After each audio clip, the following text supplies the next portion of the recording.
It's so good of you to come down to Vermont for a visit, Jessica. How long has it been? Too long. That's why I jumped at the chance when Middlebury College invited me to be a guest lecturer. It was the perfect opportunity to make a side trip to see you here in Stratton Mountain. I'm so glad you came. Forgive me, Maria, but you seem very tired. Is everything all right? Well, things have been difficult lately, for the business. Your maple syrup sugar bush? How so? A month ago, I had to fire one of my employees. I found out that he'd been stealing from the till, and I haven't found anyone to replace him yet. And to make matters worse, I'm being pressured to sell the business. Really? To whom? A company called Nature's Gift Foods. They've been buying up other maple syrup producers in the area, and now they have their sights set on Maple Hill. Why? What are they doing? Flooding the market with syrup. They have such a lock on production in this area now that it's a virtual monopoly. It's getting harder and harder to compete with that. Maybe this wasn't such a good time to visit after all. I don't want to impose on your hospitality when you have so much going on. Far from it. It's such a relief to have you here to talk to. I'm heading over to Maple Hill now. Would you like to come along and see it?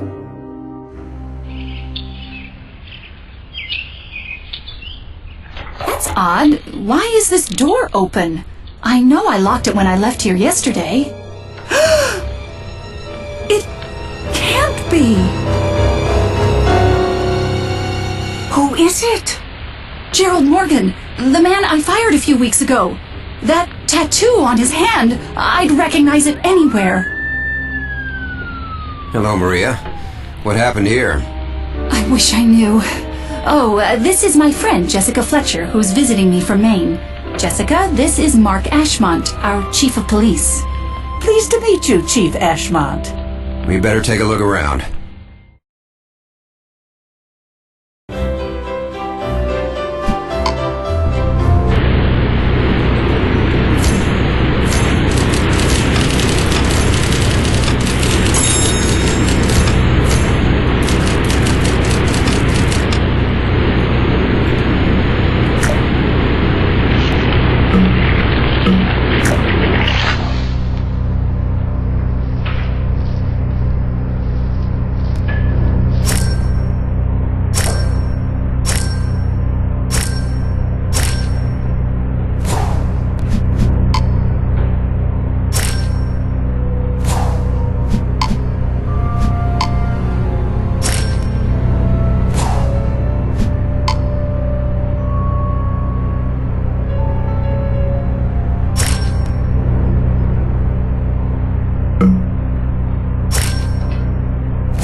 guess I'm going to have to tell Gerald's wife the bad news.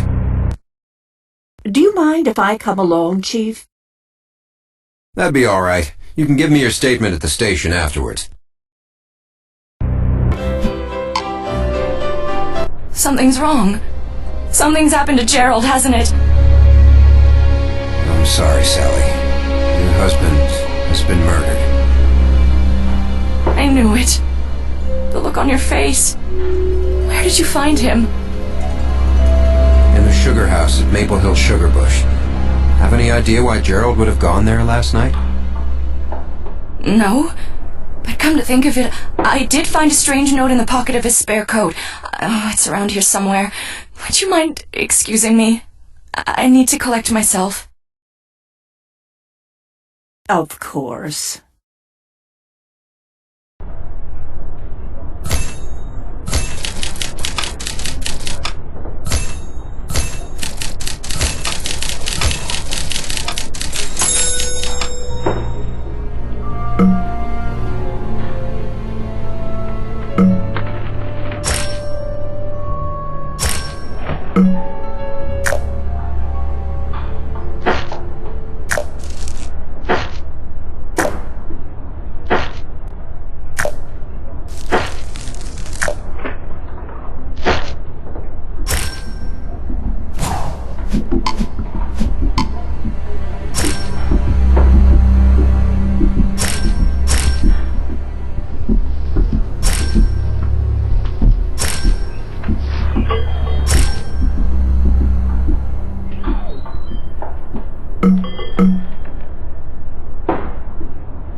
Sally, regarding this note you found, could Gerald have been meeting another woman? Really, Mark? Everything was perfectly fine between Gerald and me. Sorry, I had to ask the question. Sally, was Gerald particularly bitter about being fired by Maria? No, not really. His new job had better hours and better pay. The next person who needs to be notified of Gerald's death is his boss. Who was his new employer?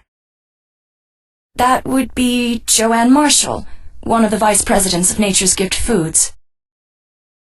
It's as good an opportunity as any for me to see what Maria's competition looks like.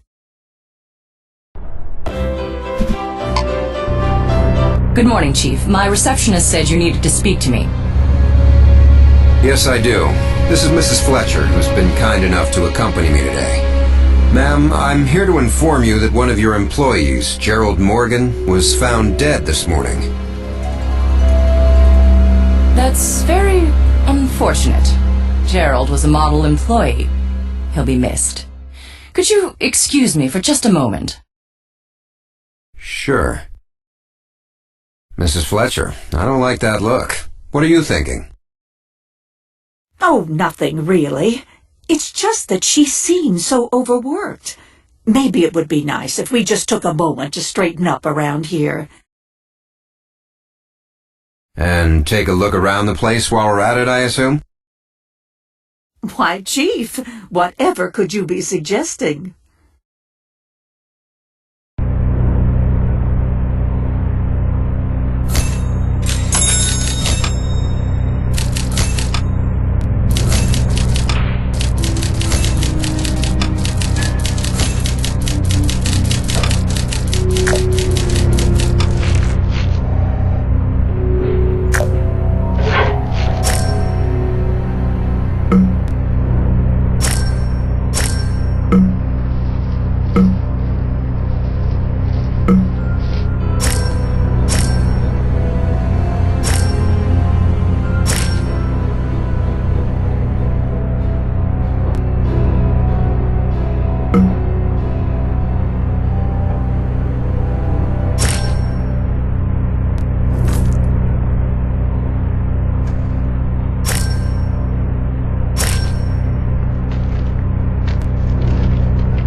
Marshall, did you recently send any notes to Gerald Morgan?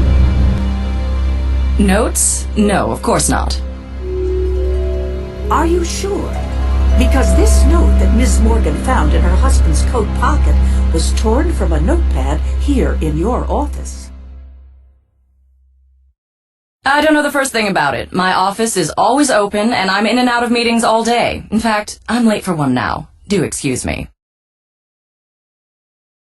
Everything about Nature's Gift Food seems very businesslike and efficient, including Miss Marshall's response to the news of Gerald's death.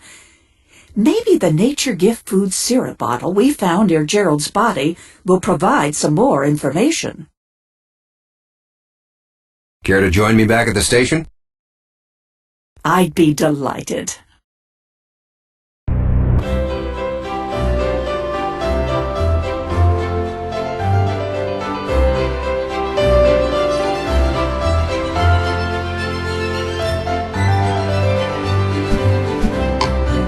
Chief, have you had a chance to look at the contents of the syrup bottle found at the crime scene? No, but wouldn't it contain maple syrup? Maybe or maybe not. Come again? Why would anyone bother to bring along a bottle of Nature's Gift Foods maple syrup if, in fact, all it contained was syrup? I see your point. Chief, we found the victim's car. It was about a quarter-mile from Maple Hill. Good work. I put everything we found in the car in the same box as the Maple Hill evidence.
We'll have to run some tests on the syrup bottle to confirm its dye.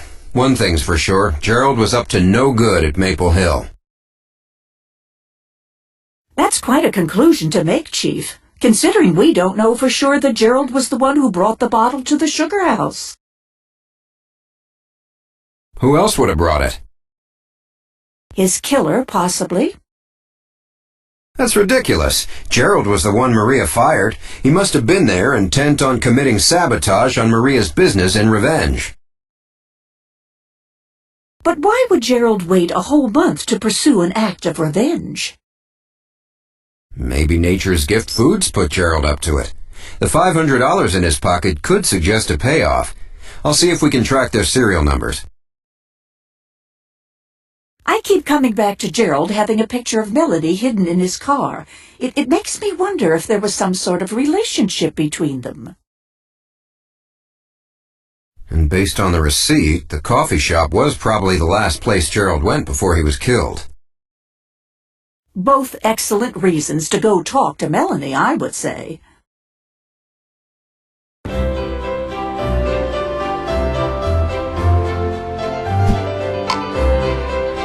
Hi there. What can I do for you?